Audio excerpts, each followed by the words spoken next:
It's going down.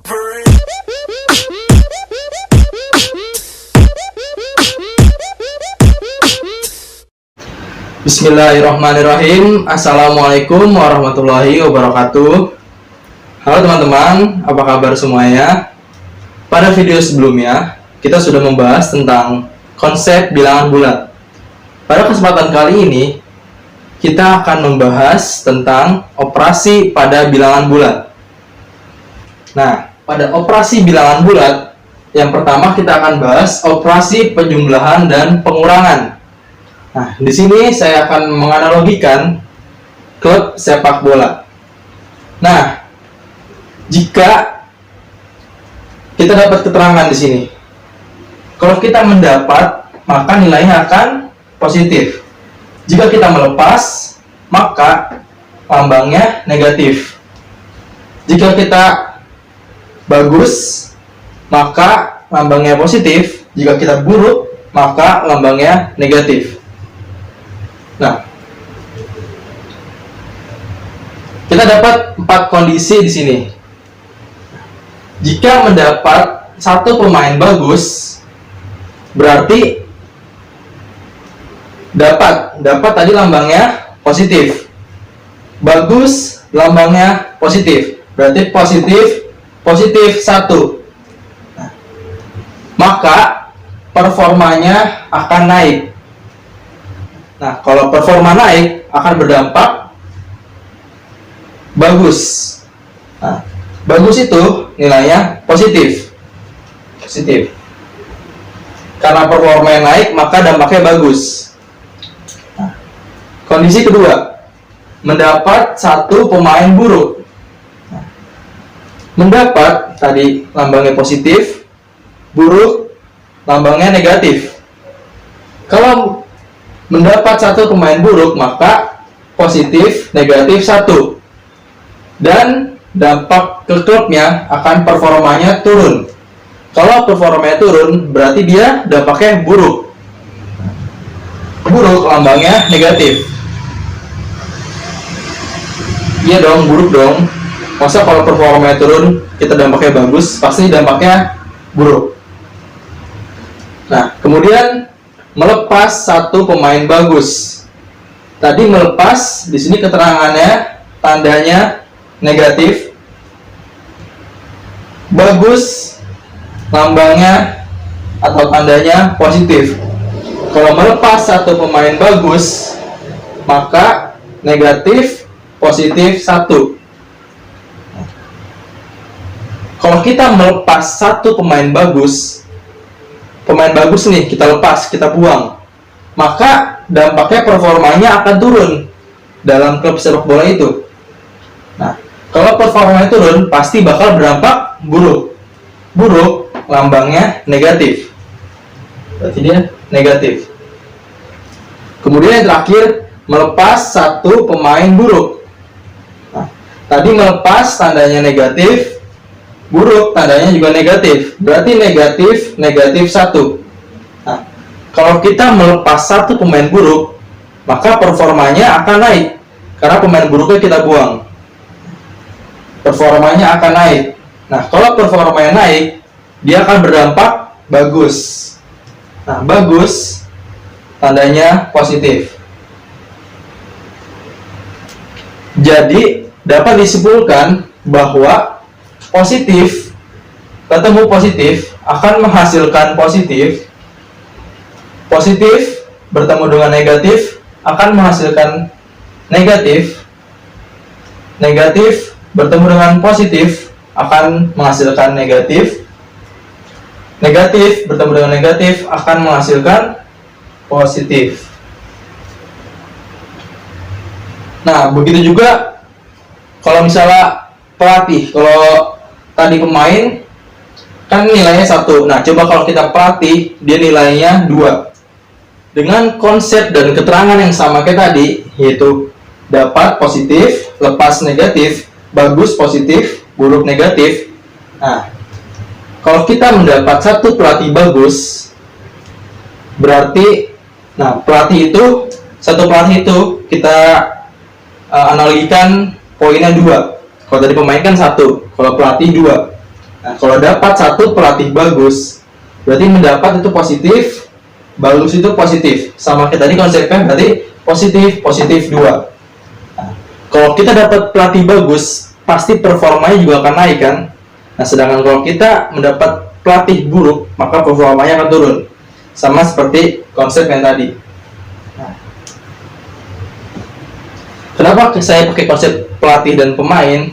Nah, ini untuk dasar operasi penjumlahan dan pengurangannya. Tadi semisal, kalau kita dapat 1 pemain bagus, mendapat 1 pemain bagus, berarti kan positif 1 ya.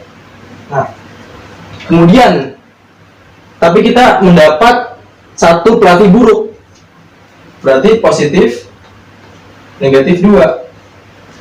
Dapat 1 pelatih buruk. Nah, kita dapat 1 pemain bagus, tapi kita dapat 1 pelatih buruk. Nah, maka poin keseluruhan timnya adalah dari positif ketemu dengan positif akan menghasilkan positif. Positif bertemu dengan negatif akan menghasilkan negatif. Maka 1 dikurang 2 akan menghasilkan negatif 1.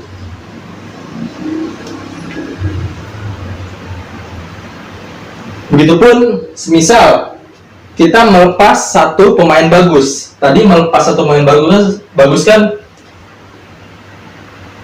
melepas negatif. Pemain bagus itu positif 1.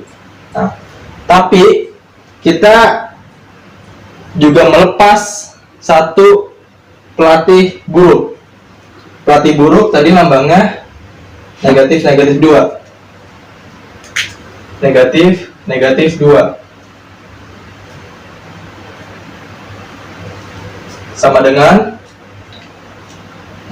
negatif ketemu positif, tadi hasilnya negatif. Negatif ketemu negatif, hasilnya positif. Nah, berarti negatif 1 ditambah 2 hasilnya positif 1. Nah, kalau pada garis bilangan, misal kita punya garis bilangan tadi positif 1 letaknya di mana? Di sini. Tandain. Dikurang 2. Dikurang berarti arahnya ke kiri. Dikurang sebanyak 2. 1 2 akan menghasilkan negatif 1. Nah, kemudian yang ini sama juga. Negatif 1 posisinya di sini ditambah 2. Kalau ditambah berarti ke kanan kalau dalam garis bilangan. Karena kalau ditambah tuh semakin besar. Nah, kalau semakin besar angkanya berarti semakin ke kanan. Kalau semakin kecil angkanya, berarti dia semakin ke kiri. Kalau dalam garis bilangan 1 2, nah akan menghasilkan 1. Ini kalau konsep menggunakan garis bilangan dalam operasi penjumlahan dan pengurangan. Ini kan pengurangan, ini penjumlahan. Baik, kalau dalam operasi perkalian bilangan bulat pada garis bilangan, semisal kita ada 2 dikali 3, 2 kali 3, berarti kita karena 3-nya itu positif, berarti arahnya ke kanan sebanyak 3. 1 2 3. Nah, karena 2 kali berarti 2 kali sejauh 3, berarti menjadi ya sama dengan 6. Nah, sedangkan kalau 3-nya ini negatif, 2 dikali negatif 3. Negatif arahnya ke kiri. Negatif 3. 1 2 3. Nah, sebanyak 2 kali. Berarti sekali lagi 1, 2, 3. Dia akan sampai negatif 6. Berarti 2 dikali negatif 3 sama dengan negatif 6. Tadi negatif 3 arahnya ke kiri. Nah, karena kita dikali negatif 2, kalau negatif berarti dia berlawanan arah. Tadi dari ke kiri sebanyak 3 kali, sekarang jadi ke kanan sebanyak 3 kali. 1, 2, 3. Dan dilakukan sebanyak 2 kali. 1, 2, 3.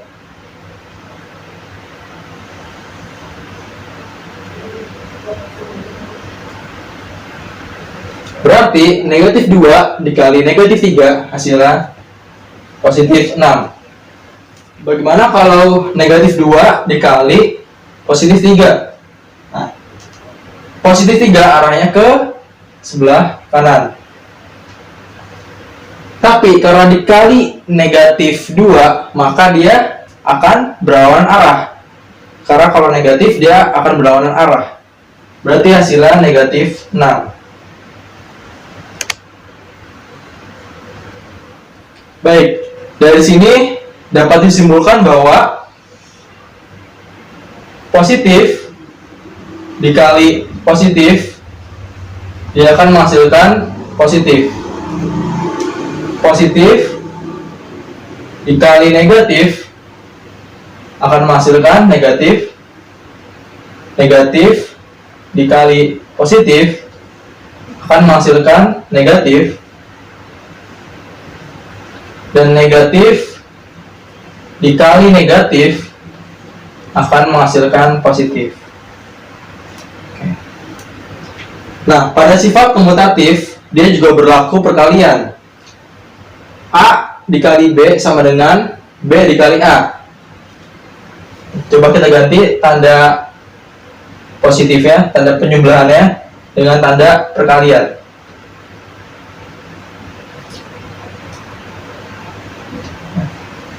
Negatif 1 dikali 2. Negatif dikali positif hasilnya negatif. 1 dikali 2, 2, berarti negatif 2. 2 dikali negatif 1 sama positif dikali negatif, hasilnya negatif, sama dengan negatif 2. Begitu juga dengan sifat asosiatif. 3 dikali dalam kurung 1 dikali negatif 2. Nah, kita kerjain dulu yang di dalam kurung. Berarti 1 dikali negatif 2. Positif dikali negatif hasilnya negatif. 1 dikali negatif 2 berarti 1 dikali 2, 2 berarti negatif 2. Negatif 2. Nah, 3 dikali negatif 2. Positif dikali negatif hasilnya negatif. Berarti jadi negatif 6. Yang ini 3 dikali 1. Positif kali positif, positif 3 dikali negatif 2. Positif dikali negatif hasilnya negatif. Berarti negatif 6. Dia hasilnya sama.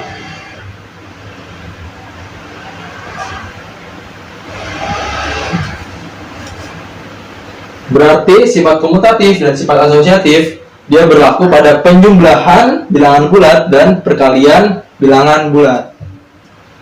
Baik, sekian untuk video pembelajaran pada kali ini. Di video selanjutnya saya akan membahas tentang faktor bilangan bulat. Sampai jumpa di video selanjutnya. Salam cerdas matematika. Wassalamualaikum warahmatullahi wabarakatuh. Tell me pretty lies, look me in the face, tell me that you love